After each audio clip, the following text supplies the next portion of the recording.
So this is going to go out in about a week from now. We did August Darnell last week, who was terrific. I mean, the final question was, if you couldn't be August Darnell or Kid Creole, who would you like to be?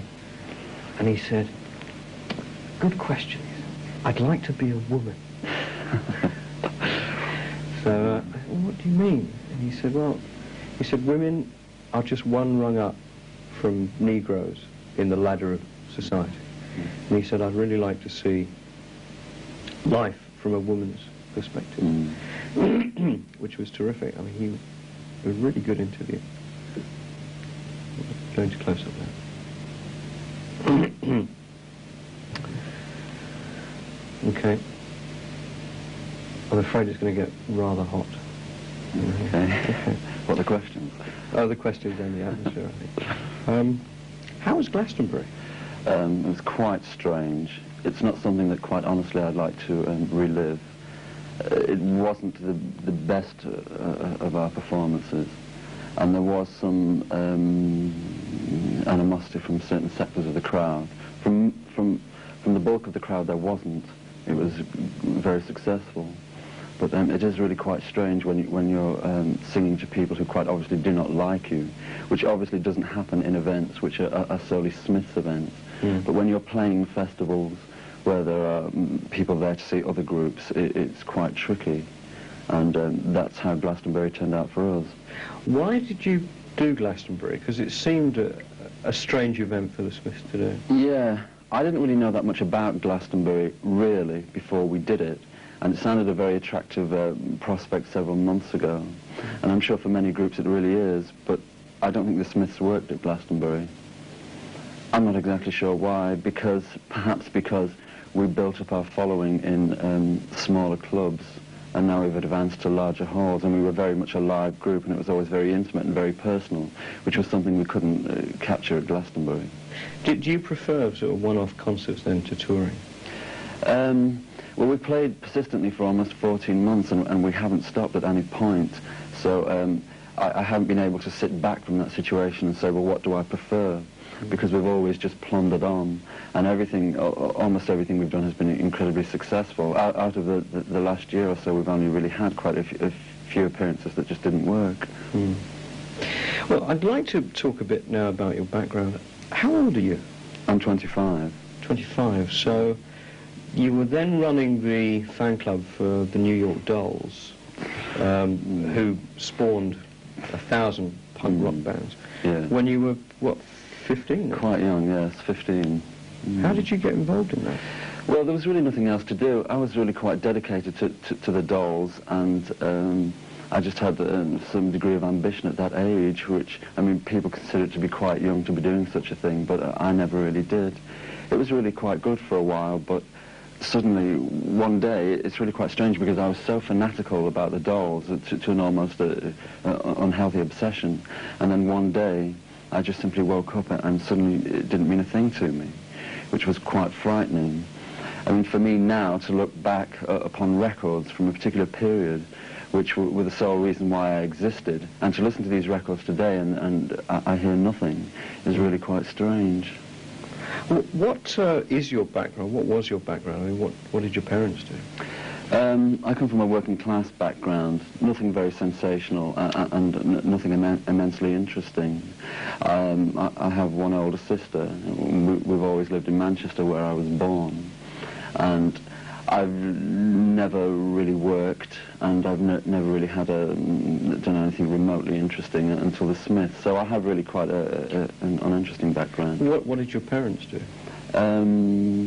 My mother was a librarian, and my father worked in a hospital, not as a brain surgeon. What did he do? He was a porter. He is a porter. Where, at that time, did you feel closer to your mother or your father? I think definitely my mother. She seemed to really understand, because I wasn't really quite the conventional teenager, and many of the ideas that I had just really didn't seem to appeal to the average working class teenager. I seemed really always to be a step apart from most people, which can almost sound glamorous and very poetic, and sometimes it was, but for a large degree it wasn't. There were quite bleak times. I wrestled for a while to break into journalism, and I was greeted with nothing but disinterest and failure. So that really determined me, made me more determined and more angry to do something beneficial. What were the sort of unconventional things that you did as a teenager? The most unconventional thing that I did was nothing. I wasn't really terribly interested in many things. I didn't go out. I had no social life. I didn't have any friends.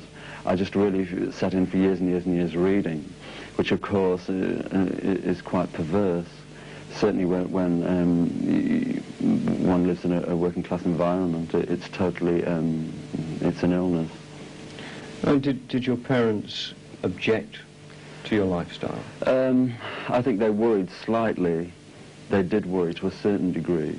But my mother was always very, very supportive to almost anything I did. I told her I didn't want to work, and she said, well, that's fine.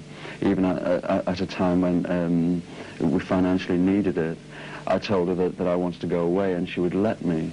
I would say I need a typewriter, and she'd buy it. She was always supportive in every possible way, when I'm sure most people would have really just slaughtered their children if they had these kind of inclinations. Mm.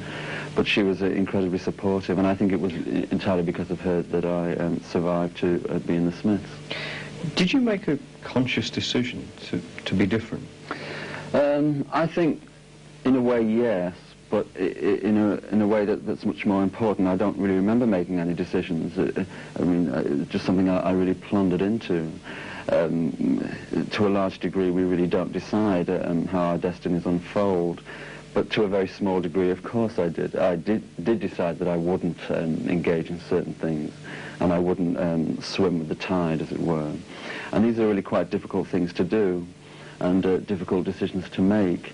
And I always received severe opposition because I wouldn't work and such things. What was life like at school then for you? It must have been tough. It was quite tough. I mean, it constantly seems as though everything that I've experienced is a total nightmare, which isn't true.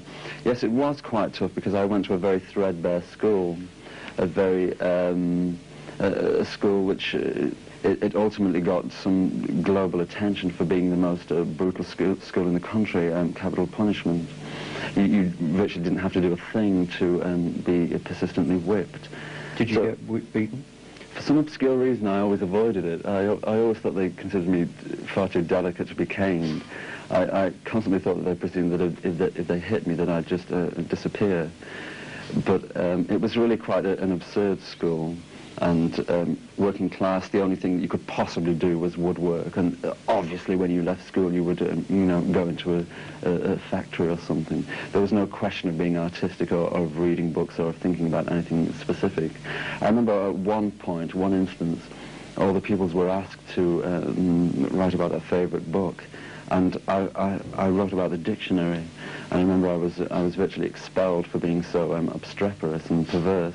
So it was that kind of school. Mm. It was the kind of school that gave no scope whatsoever for individuality. Did you have any friends among the other pupils?